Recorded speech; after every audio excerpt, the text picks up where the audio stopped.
So why should everyone invest in property?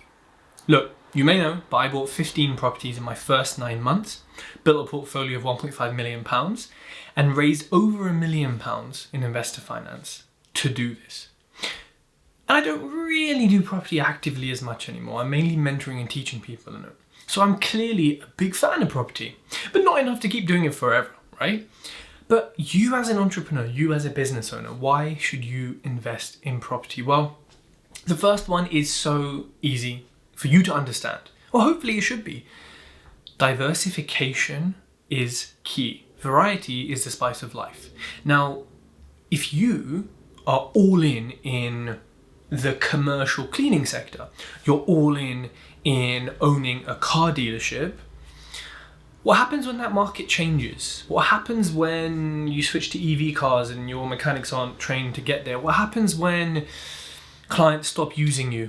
What happens when there's some new regulation, as always there is from the government, who just hate anyone but themselves?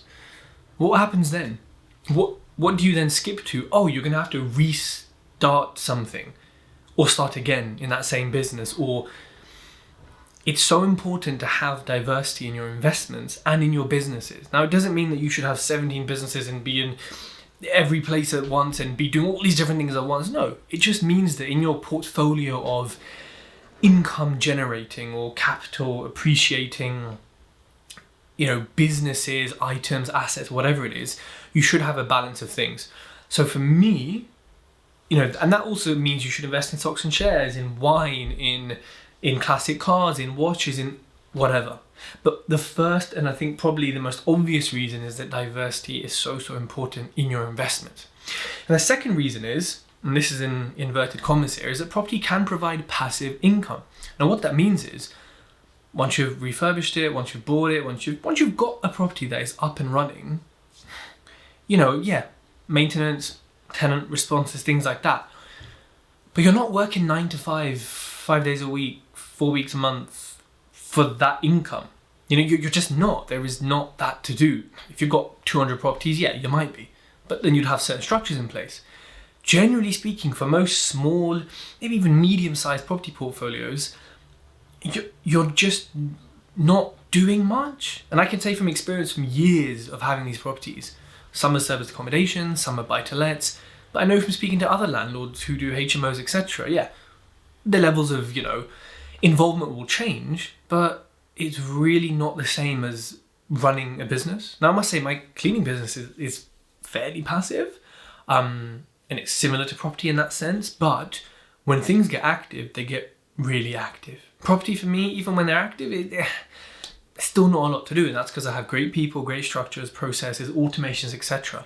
But being able to have something, an asset that, essentially is generating income, is building up income when you're sleeping, when you're working on other businesses, when you're on holiday, it's pretty good, So if you're sort of on the fence about should I invest in property, is it the right time? Well, firstly, look, there's a famous saying, and it's don't wait to buy property, it's buy property and wait, right? And that leads me to my next point, which is a business over time increases in value as long as you increase the income, the profitability, the size, the structure, the type of clients, right? You have to actively work on all of these factors for it to increase in value. And even then it's subjective. There is no right move for businesses where you say, oh yeah, that one's worth this, that. No. There's still a big range of multiples, how people measure it, things they add back, things they don't add back. There's a lot that goes into it, right? And in order for that to increase in value, there's a lot of effort on your part. In property, it just goes up every year. There's, apart from crashes or market cycle, it just goes up every year. No matter what sort of happens. Okay, look, if you let the property get dilapidated, don't be stupid.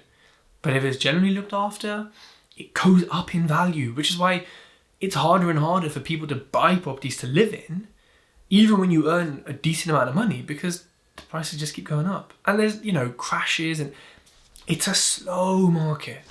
You're not going to get a call and, property prices have halved overnight.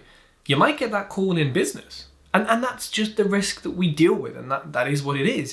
Of course it's unlikely, but there's still a very different time scale on these two things. So having something that appreciates every year that you can then take money out of in the future, right?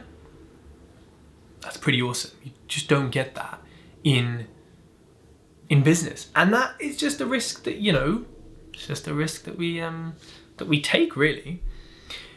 Now, when it comes to, taking money out in the future, that's an important part of something called leverage. Something else that makes leverage really interesting is case study. I have 25 grand. I'm going to invest it in stocks and shares. I'm going to buy a luxury watch with it. I'm going to buy a classic car with it. I'm going to buy all these random other assets with it, right? How much money do I have? Not a trick question. I have 25 grand, right? Okay. If I have 25 grand and I want to buy property, how much money generally do I have? Might be a trick question, but when you use bridging finance or mortgages, 75% loan to value, I have 100 grand. I have 100 grand's worth of buying power. Yes, I'm borrowing it. Yes, it's debt. But the power has automatically been times by 4. What I thought I had, I can afford something 4 times that price. But only a quarter of that is my money. This is the power of property. Now, if you have 25 grand and put it in stocks and shares and it gets you 10, 15% a year, that could be a better return than property. It could be. But then the dividends on some of those stocks, if they are dividend giving stocks, and the appreciation, you don't have those extra, like in property, it will go up in value, it will appreciate, and you'll get cash flow. With the stocks, they'll appreciate or depreciate. You might get I get like 58p in dividends from some companies. Yeah, I haven't got much in them, but I'd need a lot to get, a significant dividend. And that's actually why I got into property first before I really invested in stocks and shares, because, I could see clearly that there is a chunk of leverage here that I just don't have that power in any other sector.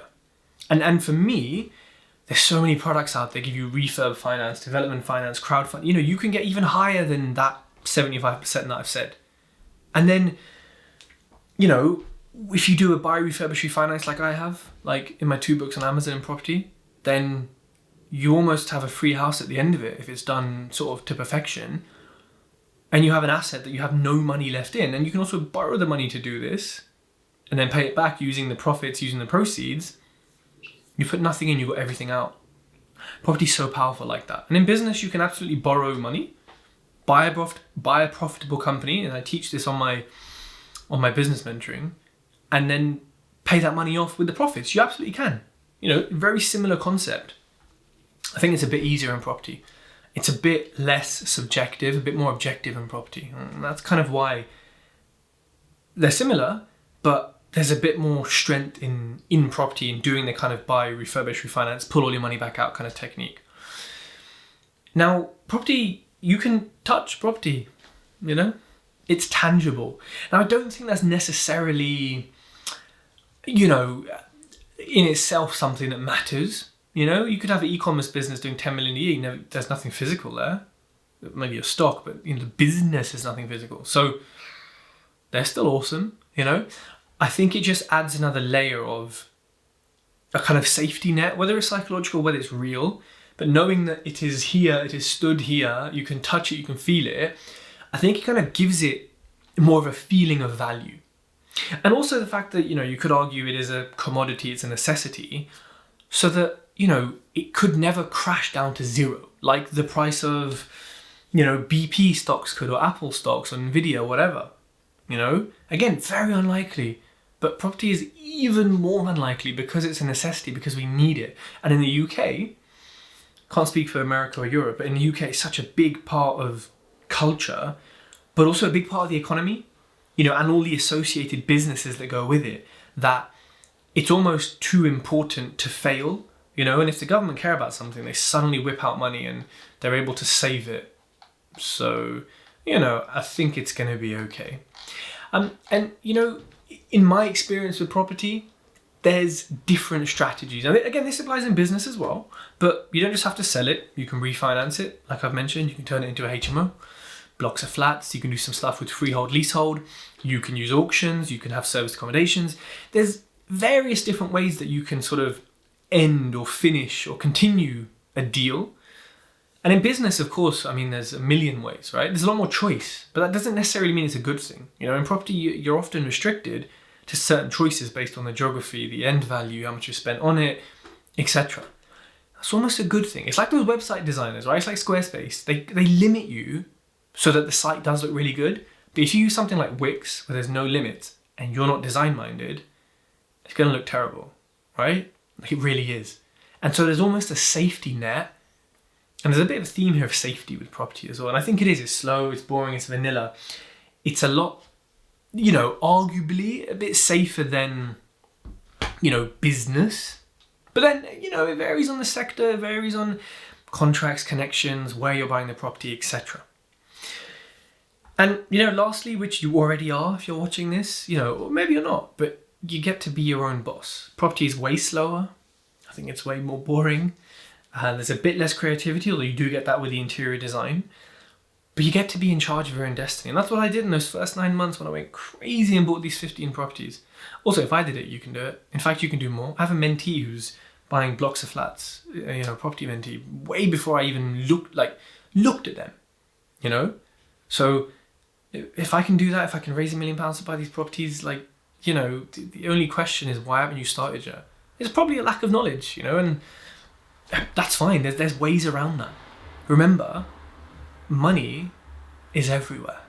Money is abundant, and money can be made again, right? It's infinite when you think about it. You know what isn't infinite is your time. That can't be made again. That can't be repeated.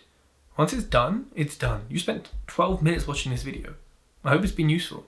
You ain't getting that time back. So after this, you have a choice. You can invest your money and save a shitload of time.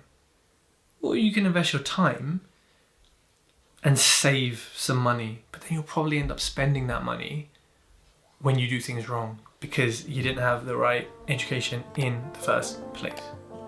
So people, I'll leave you with that thought. If you like this podcast, leave a review, hit the bell icon on YouTube, and I will speak to you very soon.